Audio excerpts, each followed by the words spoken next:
Welcome to oven TV news. నేను Priyanka. Details చూస్తే మాజీ మంత్రి కాకాని గోవర్ధన్ రెడ్డిని నెల్లూరు జిల్లా పోలీస్ శిక్షణ కేంద్రం నుండి వెంకటగిరి కోర్టుకు తరలించారు.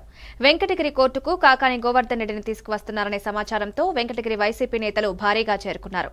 వెంకటగిరిలో ఎలాంటి అవాంఛనీయ ఘటనలకు తావులేకుండా పోలీసులు 144 సెక్షన్ ని విధించారు.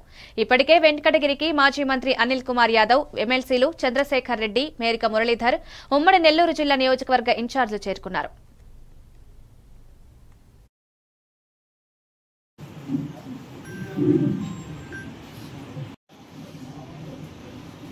ఇది నిలబడదని తెలిసి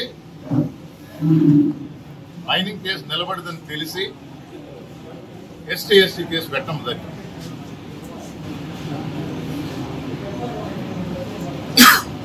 వేరేగా ఎందుకు పెట్టారు? మైనింగ్ కి లింక్ ఉండేది, పక్కన ప్రజలకు ఇబ్బంది అయింది అని చెప్పినప్పుడు, లాస్టింగ్ అన్నప్పుడు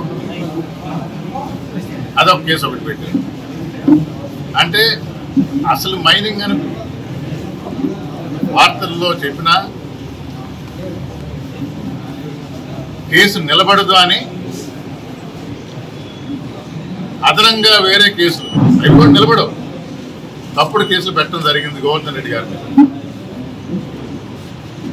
నెల్లూరు జిల్లాలో YCP Congress party, YSR Congress party నాయకులు అందరం కూడా ప్రెస్ ద్వారా తెలియజేశాం ఈ విధంగా తప్పుడు కేసులు పెడుతున్నారు అని.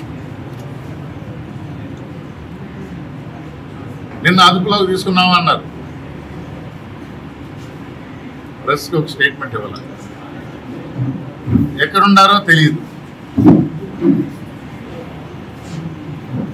గూడూరు కోర్టులో జడ్జి గారు లీవ్ మీద ఉన్నారని చెప్పి వెంకటగిరి కోర్టుకు తీసుకురావాలా?